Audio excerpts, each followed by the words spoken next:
ભારે વરસાદને લીધે પાણીજન્ય રોગોની સંખ્યામાં ખૂબ જ વધારો જોવા મળેલ છે, જેના કારણે છોટાઉદેપુર જનરલ હોસ્પિટલ તેમજ વિવિધ ખાનગી હોસ્પિટલોમાં પણ દર્દીઓની સંખ્યામાં અશક્ય વધારો જોવા મળી રહ્યો છે।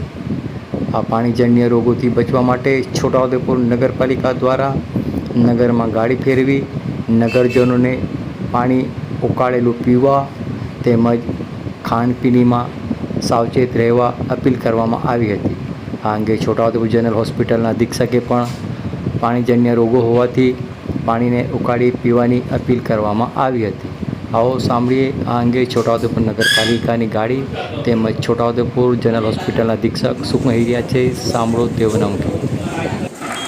જાહેરાત આથી છોટાઉદેપુર નગરની જાહેર જનતાને જણાવવાનું કે ઓરસંગ નદીના નવા નીર આવેલ હોય જેને ધ્યાનમાં લઈ પીવાના પાણીમાં ડોળાશનું પ્રમાણ હોઈ શકે, જેથી પીવાના પાણીને નગરજનોએ ઉકાળીને પીવાની જાહેર અપીલ જનતાને કરવામાં આવે છે।